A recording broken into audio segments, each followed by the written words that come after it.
Eso, por ejemplo, el ensayo de resistencia al corte es una característica que tiene todo tipo de suelo. Una carga puede solicitar al terreno, ¿no? En función a la demanda de sus cargas, puede ser una vivienda, ¿no? Pero puede suceder, por ejemplo, algún caso en el cual las cargas son mucho más elevadas y las deformaciones también se dan.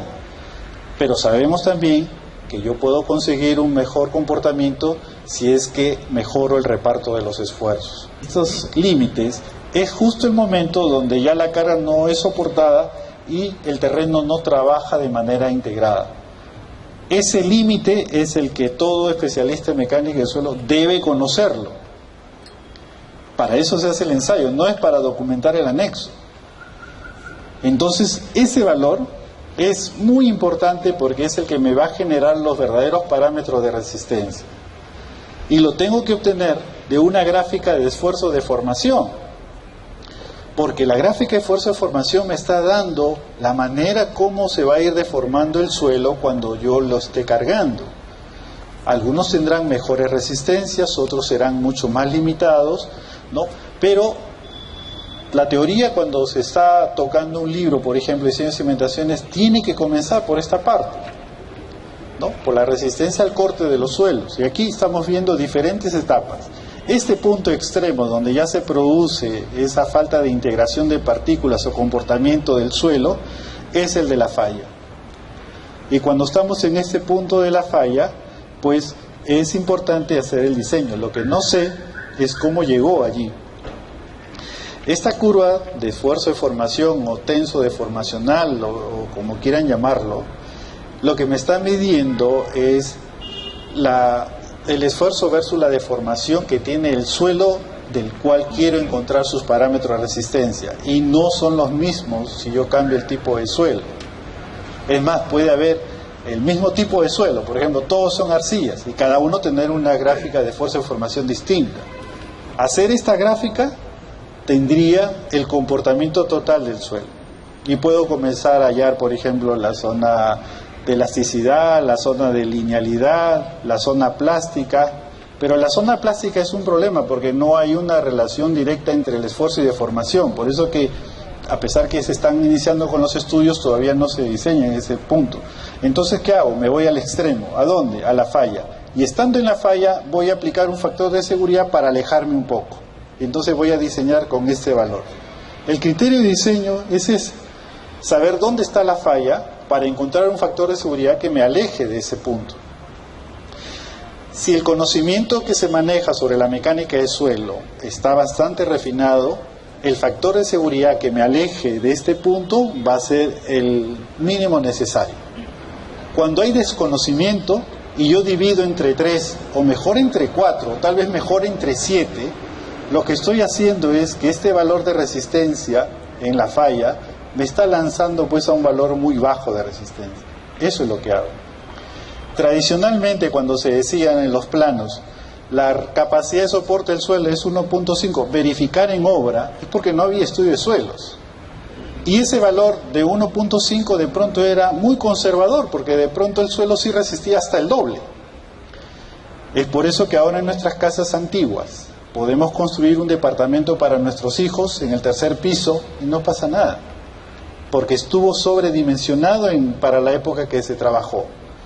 Pero hoy en día, cuando se diseña, por ejemplo, por estados límites, se diseña aquí en la falla y me alejo lo mínimo necesario. Entonces, si le ponen un piso más, de pronto pasa el esfuerzo a este lado. Es más crítico. Ahora sí que hay que observarlo eso. Vivienda de 30 años atrás, 20 años atrás, no teníamos ese problema. ¿Quiere levantar un 3er piso? Levántelo. Por último, hay evaluaciones que permiten saber si es que va o no a soportar. Edificaciones de ahora, hay que tener mucho cuidado. Se diseñó para 7 pisos, vamos a ponerle 8. Ya no, ya. No es que ya se ha hecho un diseño más exhaustivo en este caso, es más riesgoso. Sí. Son las variaciones del estudio de suelo que en el caso de estos edificios ligados a los acantilados, justo ahí en la Costa Verde, ¿existe mucha variación respecto a, digamos, a un estudio normal del suelo? Bueno, en el caso de la Costa Verde, por ejemplo, hacer una edificación es tratado exactamente igual como si estuviera mucho más adentro la ubicación del terreno. Lo que sucede es que cuando se está haciendo las verificaciones de la estabilidad, que no es determinar capacidad de carga, sino es la estabilidad en conjunto, tengo que incluir la geometría de la costa verde, de los acantilados y una carga en la corona. Tengo que evaluarlo también. O sea, es un análisis más que tengo que ponerle al expediente, ¿no? Entonces, no es tanto la capacidad de carga como la voy a determinar, sigue siendo la misma, sino que debo darle un valor agregado en cuanto a la evaluación ya de todo el sistema, ¿no? De cómo va a quedar. Los suelos, por ejemplo, para tener una idea del parámetro que necesitamos, tienen una serie de partículas que están pues desordenadas dentro de la masa de suelo, y así lo encontramos. Pero cuando esta masa de suelo se comienza a comprimir, se comienza a presionar, lo que sucede es un reordenamiento de sus partículas internas. Y entonces en ese reordenamiento, generado casualmente por los ensayos que uno realiza en el laboratorio, llega un instante donde se alinean estas partículas, un poco para aproximar cuál es el valor que necesitamos. Y se ordenan de tal manera que al estar alineados se genera la falla. El punto de falla que ustedes vieron en la gráfica anterior está generando pues un plano de falla. Es un lugar geométrico donde se han reacomodado las partículas. Para hablar de una manera un poco ligera, ese ángulo de fricción que nosotros manejamos cuando queremos diseñar está asociado con esa alineación, la manera como se inclina. Entonces, el ángulo que se forma es el ángulo de fricción interna. Un suelo granular, para presionarlo, va a generar, para que se logre reacomodar y se alinee en un plano, se van a entrampar entre sí las partículas, van a ser más complicados y la carga debe ser muy alta para que realmente se forme ese plano de inclinación. Por eso que los ángulos de fricción de suelos friccionantes como gravas es muy alto, 30, 31, 32 grados, y los suelos arenosos también, porque son muy friccionantes y se traban entre sí. Entonces estamos hablando de 28, 29 grados para una arena. Pero ¿qué pasa con las arcillas? Apenas la presión se deforma. Entonces el ángulo de fricción de las arcillas prácticamente es cero. Por donde se vea, yo aplasto, se deforma. Entonces se dice que los suelos puramente cohesivos tienen ángulo de fricción igual a cero. Y los suelos puramente friccionantes tienen cohesión igual a cero. Entonces, si yo veo en el anexo la clasificación de suelo o en el perfil estratigráfico suelos friccionantes, ya sé lo que debo esperar con los parámetros de resistencia. Y cuando lo revise, tiene que haber una coherencia de esos valores. Me va a permitir darme cuenta de que está mal hecho el ensayo, o no se hizo, o es otra muestra la que estoy evaluando. Y eso es fundamental. Muchas veces el ensayo es un poco más caro, de corte directo, de triaxial, y demora un poco más. Y por lo general todo el mundo quiere el estudio para ayer. Y entonces pecan en tener que coger información de otro lugar. Entonces el supervisor o el revisor debe tener esos argumentos para poder hacer la revisión, porque si no, no va a percatarse de qué problema existe.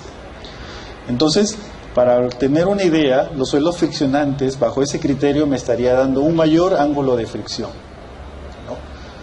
Los casos intermedios, por supuesto, también son totalmente válidos, ¿no? El ensayo de corte directo es una variante.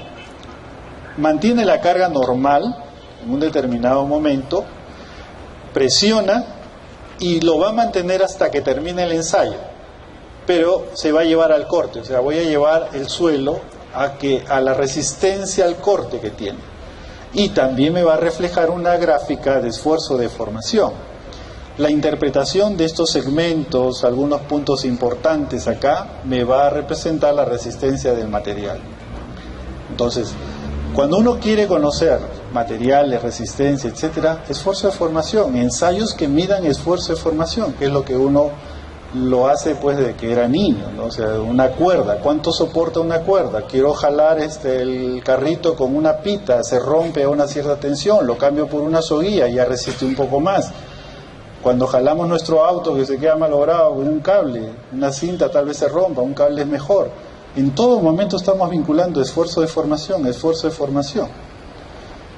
Entonces, si yo quiero hacer un diseño en el suelo, tengo que saber cuál es su gráfica esfuerzo de formación. Y en eso radica el secreto. Lo demás son los métodos, está inventado. Los sobres están ya publicados. Pero si yo no entiendo a dónde voy, ¿para qué me sirve el software? Al final estoy asumiendo los valores y me bota pues a colores, bonito, todo, ¿no? Los análisis de estabilidad y un fajo así que lo pongo en el anexo y se ve bien. Pero, ¿qué cosa es? Si nada me es útil. Entonces, está bien para presentar, perfecto, pero le damos un valor agregado si además hacemos un análisis de esos resultados. Y si estamos en el otro lado, el supervisor, no nos dejamos impresionar por eso. Muy bien, vamos a ver si es que has analizado. Y seguramente que no tiene ni siquiera un cuadro resumen de todas las salidas dentro de la literatura. Porque eso es lo que se debe colocar en la literatura. Entonces hay una serie de factores, por ejemplo, que va a influenciar. El ensayo de corte directo tiene una gran ventaja, que permite alternar el esfuerzo normal. O sea, yo presiono el suelo de manera normal y luego lo llevo al corte. Pero luego lo presiono mucho más y para llevarlo al corte la curva será mucho mayor de esfuerzo de formación. Y una tercera muestra la voy a presionar mucho más y lo voy a llevar al corte. Entonces la salida del ensayo de corte directo debe tener 3 gráficas de esfuerzo de formación y debe estar en el anexo. Se tiene que publicar, no es que aparezca el valor de phi es tanto, no. Tiene que estar el resultado del laboratorio con las 3 curvas de esfuerzo de formación si lo que ha hecho es corte directo. Y después de tomar sus valores, en este caso pueden ser los valores máximos, aunque el refine ya de la especialidad permite tomar otros valores más, pero la costumbre o la tendencia es los valores máximos graficados aquí para los 3 esfuerzos máximos que me están dando esta envolvente de falla. Entonces, cuando yo hacía variar el esfuerzo normal, o sea, yo presioné una vez, tenía un esfuerzo, presioné más, tenía otro esfuerzo, y presioné para el tercer testigo mucho más, tengo 3 puntos de esfuerzo normal. Y en cada uno tengo los 3 puntos máximos que alcancé en el corte directo. Trazo la envolvente y la inclinación de esta envolvente es el ángulo de fricción interna. Y la proyección de esta envolvente hacia la ordenada me da la cohesión. Y con ello tengo los parámetros de resistencia. Cohesión y fricción interna son los parámetros de resistencia que son los que solicita, por ejemplo, Terzayi para poder evaluar su fórmula de capacidad de carga. Son los que utiliza también Meyerhoff, son los que utiliza Bessick, son los que utiliza Bridge-Hansen. Todos usan los parámetros de resistencia para encontrar la capacidad de carga. Entonces, cuanto más exactos sean esos valores, mejor aproximación tendrá mi valor de capacidad de carga. Si quiero ser muy conservador, bueno, aproximo todo o mi factor de seguridad muy grande para tener capacidad de cargas muy bajas, ¿no? Eso es lo que sucede, por ejemplo, con los valores de corte directo. Ahora, si hago ensayos triaxiales, también tengo la misma tendencia. Estas son las salidas de los ensayos triaxiales, por ejemplo, tienen una curva de esfuerzo de formación y un valor máximo acá, ¿no? Puedo graficar los valores máximos tan igual como hemos hecho aquí en una envolvente de falla. Pero también pueden admitir tomar valores, por ejemplo, a un porcentaje de deformación, ¿no? Por ejemplo, puedo tomar a un 20% de la deformación y tendré 3 valores que son más conservadores porque están por debajo del máximo verdadero encontrado. Eso dependería ya de la persona que está diseñando y bueno, y tiene otro tipo de sustento ya para el especialista. Pero la idea siempre va a ser que a partir de las gráficas de fuerza de formación encontrar los parámetros de resistencia. Trazo los círculos de Moore para cada uno de los ensayos triaxiales y la envolvente falla. La inclinación de la envolvente falla sigue siendo el ángulo de fricción interna, pero por supuesto que la misma elaboración de este testigo y la medición de presiones de poro y todo eso me hace saber de que esta es una gráfica en esfuerzos efectivos. O sea, está considerando prácticamente un mejor modelamiento de lo que realmente sucede en el terreno. ¿Para qué lo puedo utilizar? Para hacer diseños un poco más refinados, donde tenga un gran número de cimentaciones, donde tenga que diseñar la estabilidad de un talud, de una presa de tierra. Tengo que usar triaxiales, no lo puedo hacer con corte directo o con compresión simple. No, entonces La rigurosidad de los métodos también están basados en la importancia de las obras que uno va a construir. Bien, esa es la parte entonces que ya tendríamos los dos trabajos, exploración, y ahora viene al análisis de la información. O sea, hasta ahí, ¿qué cosa tenemos en un estudio de suelo? Toda la literatura que acostumbramos. Antecedentes, ubicación, aspectos geológicos, de sismos, trabajo de campo, calicatas ejecutadas. Después tenemos ensayo de laboratorio, los ensayos que hemos hecho, cuadros, resúmenes, extracto de los anexos, y el anexo está lleno con el álbum fotográfico, el plano de ubicación. La rutina es la misma. Pero en esta parte es donde uno debe analizar esos valores, analizar los resultados que ha obtenido, ¿no? Entonces, tenemos un modelamiento. Lo importante es saber modelar. Si lo que quiero es un muro de contención, tengo que modelar el suelo, tengo que modelar el muro para poder ensayarlo. Si por el contrario, lo que busco es diseñar una cimentación, tengo que también encontrar cuál es ese modelamiento para la cimentación. Si observamos acá, habrá modelamientos de las cargas. Por supuesto que eso no le compete al especialista de suelos, sino que es la información que le brinda el estructural, ¿no? Tendré, por ejemplo, las cargas normales, el cortante, el momento. Si uso alguno de los reglamentos, por ejemplo, sismo resistente, tal vez tenga que mayorarlo en un 25% para poderlo evaluar. Y voy a modelar la columna con las fuerzas que están llegando a nivel de terreno. Pero lo más importante es el modelamiento que me interesa, que es la del material. ¿Y cómo modelo el material? Con la cohesión, el ángulo de fricción interna, el peso unitario, con eso voy a modelar. Entonces voy a hacer la comparación de ambos, ¿no? El modelo de la estructura, bueno, tampoco le compete al geotecnista, es algo que ya está determinado en el anteproyecto. De pronto son grandes luces, columnas espaciadas 8 metros, son zapatas aisladas, hay un semisótano, el edificio es de 10 pisos, ya ese es otro tipo de modelamiento. Pero el problema modelado de esta manera tiene su parte aquí central de la parte de geotecnia, que va a estar sujeto a métodos de diseños y factores de seguridad. O sea, elijo un método para diseñar y también, de acuerdo a ese método, tendré un factor de seguridad para finalmente ya darle solución. En la geotecnia también hay eso. O sea, el estudio que pareciera que ya acabó con la capacidad de carga no termina, sino que hay que contrastar ahora con la estructura que se está o se va a colocar. Para el primer caso, por ejemplo, podemos tener un modelo lineal. El modelo lineal está asociado a la curva de esfuerzo de formación, ¿no?